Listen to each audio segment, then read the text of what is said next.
সবং সজনীকান্ত মহাবিদ্যালয়ে অনুষ্ঠিত হল পশুপতি সিট স্মৃতি শিক্ষক সম্মান, গুণীজন সম্বর্ধনা ও পুরস্কার বিতরণী অনুষ্ঠান। এদিন বর্তমান প্রজন্মের ছেলেমেয়েদেরকে উদ্বুদ্ধ করতে দুস্থ মেধাবী ছাত্রছাত্রীদের হাতে পুরস্কার তুলে দেওয়া হয়। এছাড়া বিভিন্ন সমাজসেবামূলক কাজের সাথে যুক্ত কিছু শিক্ষকদের সম্বর্ধনা জ্ঞাপন করেন। সবং জুড়ে যখন আমরা কোনো কৃতি ছাত্রছাত্রীর কৃতিত্বের খবরের অংশীদারি হই, তখন বারবার এই রাধানাথ সিট বাবুর নাম উঠে আসে। কারণ ওই এলাকায় ছোট্ট চারাগাছটা বর্তমানে যে সবুজ শাখা ডালপালা মিলেছে, তার কিছু না কিছু অবদান এই শিক্ষক মহাশয়ের হাত ধরেই। তাই সমাজসেবা, সমাজের অসহায়দের পাশে দাঁড়ানো আর এই সমমনস্তাত্ত্বিক চিন্তক মানুষদেরকে পাশে রেখে পিতৃদেবের স্মৃতির উদ্দেশ্যে বিশেষ একটি দিনে সম্বর্ধনা জ্ঞাপন করাতেই তিনি আনন্দ পান। শুধু তাই নয়, পাশাপাশি প্রয়াত কাকুর স্মৃতির উদ্দেশ্যে রামহরি সিট মেমোরিয়াল ফাউন্ডেশন নামক একটি প্রতিষ্ঠানের হাত ধরে তিনি দীর্ঘ কয়েক বছর ধরে এই সমাজসেবামূলক কাজ করে যাচ্ছেন। শুধু তাই নয়, এবছর আরও নতুন কিছু সংযোজনের মধ্যে রয়েছে প্রবন্ধ প্রতিযোগিতা, পাশাপাশি ক্রীড়া সম্ভাবনাময়ী ভাবী প্রজন্মের ছেলেমেয়েদের উদ্বুদ্ধ করেন তিনি। এদিন এই বিশেষ অনুষ্ঠানে উপস্থিত ছিলেন সবং পঞ্চায়েত সমিতির সভাপতি মৌসুমী দাস দত্ত, দেবগ্রামের পঞ্চায়েত সুমিত্রা মাইতি, উজান হরিপদ হাইস্কুলের শিক্ষক ডক্টর সচিদানন্দ দাস, সবং সজনীকান্ত মহাবিদ্যালয়ের অধ্যাপক ডক্টর কৃষ্ণপ্রসাদ বর, খড়গপুর আইআইটির অবসরপ্রাপ্ত শিক্ষক রতনচন্দ্র দণ্ডপাট। এছাড়া উপস্থিত ছিলেন গোপীনাথপুর দেবায়তন বিদ্যাপীঠের ভারপ্রাপ্ত প্রধান শিক্ষক সনাতন সিট ও অন্যান্য বিশিষ্টবর্গেরা।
ভাবছি যে শুধু শিক্ষকতা নয়, শিক্ষকতার সাথে সাথে যে সমাজের অনেক কাজ করা যায়।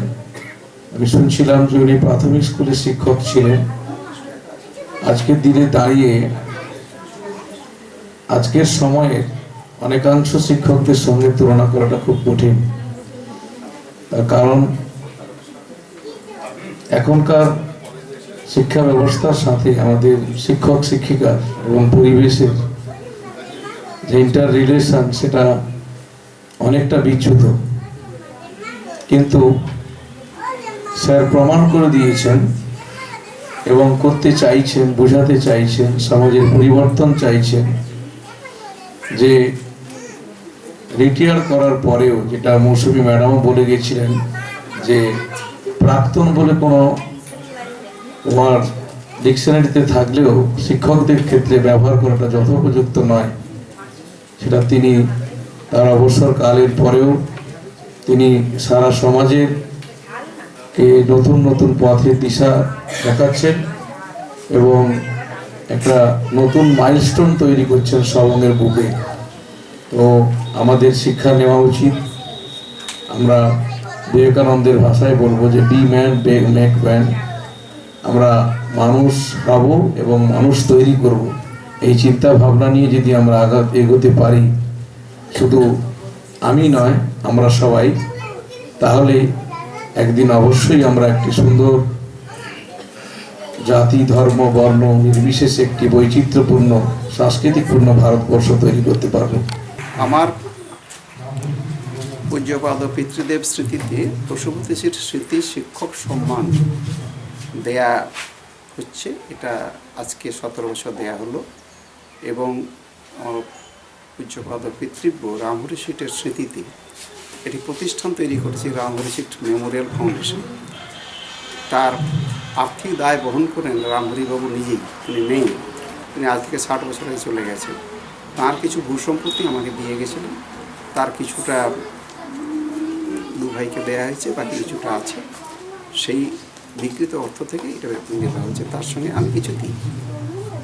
তা এটাতে আমি যেসব মাস্টারমশাইরা দিন রাত পরিশ্রম করছেন ছেলে মেয়েদের জন্য, সমাজের জন্য, মানুষের জন্য, তারা তো কিছু পান না, বেতন ওই যা সম্ভব, কিন্তু সামাজিক স্বীকৃতি বলে কী আছে আমি জানি না, বরং চলে যাওয়ার সময় অনেক অবজ্ঞা, লাঞ্ছনা, দুর্নাম হয়েছে তাদের। তো তাদের মূল্যায়ন করার ক্ষমতা আমার নেই, তবে মনে হয় যারা জনমানুষে ভালো মাস্টারমশাই তাদেরকে আমি বছরে হাতে একটু ফুল দিই।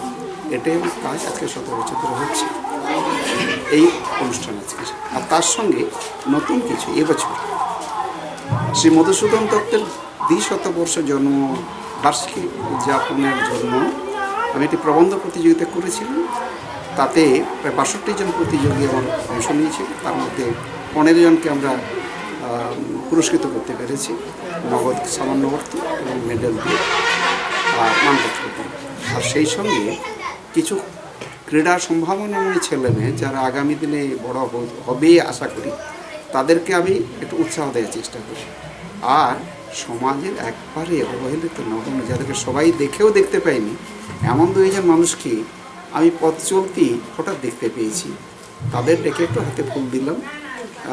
একটি মা এবং তার স্বামী দুজনে খড়ের আঁটি মাথায় নিয়ে চলে যাচ্ছেন, হাতে বালতি গরুর খাওয়ার। বলে আপনি কোথায় যাচ্ছেন? মাঠে। বলে একটা ষাঁড় খুব অথর্ব বুড়ো হয়ে গেছে, হাঁটতে পারে না, পড়ে আছে কদিন, আমি তাকে খাওয়াটা নিয়ে গেলাম। আমি আরেকবার গেছিলাম, দেখি সে মলম নিয়ে ডাক্তারের কাছ থেকে প্রেসক্রিপশান নিয়ে মলম নিজের পয়সা কিনে তার ক্ষতস্থানে লাগিয়ে দিতে যাচ্ছে। আমি থামতে পারিনি, তাকে ডেকে আজকে একটু হাতে ফুল দিলাম। এরকমই চেষ্টা করি। শিক্ষকতার পাশাপাশি একটা শিক্ষকের প্রথম দায়িত্ব হয় সমাজ গড়ার কারিগর। তো সেখানে একটা নজির কিন্তু আপনি, মানে একদিকে শিক্ষকতার পরে রিটায়ার কথাটাকে আপনি একদম উজ্জ্ব রেখে দিয়ে সমাজ গড়ছেন এখন, আর তারই একটা নজির আজকে। কি বলবেন এটা নিয়ে? সমাজ গড়ছি আমি বলতে পারি না, আমি সমাজের একজন অংশীদার। আমার মনে হয় আমরা সবাই যদি আমার ঘরের উঠানটা পরিষ্কার রাখি, তাহলে দেশটাই পরিষ্কার হয়ে যাবে। তো আজকালে যে অবক্ষয়ের যুগ, মানবিকতার অভাব, সেখানে আমি তো সবাইকে মানবিক হতে বলতে পারি না, করতেও পারি না। তো আমি নিজে যদি চেষ্টা করি একটু হতে, অসুবিধা কোথায়, এটাই ভাবি। যদি দেখে আর কেউ এগিয়ে আছে, যেমন ওই ভদ্রলোক সুকুমারবাবু গরুর খাওয়া নিয়ে যাচ্ছিল, আমার দেখে ভালো লাগলো। আমি সেখানেই বললাম, ভাই আমি যদি সকালে টাকা দিয়ে নেবে না, কেন নেব না, দিলাম। আমি নিজে তো গরুর সেবা করতে পারিনি, আমার হয়ে তিনি করে দিলেন, এটা তো সৌভাগ্য।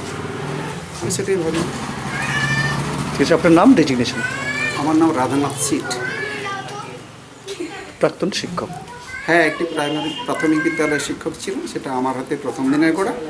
আমি সেখানে শেষ দিন নিয়ে এসেছি, শেষ দিন ঠিক কাজ করে এসেছি।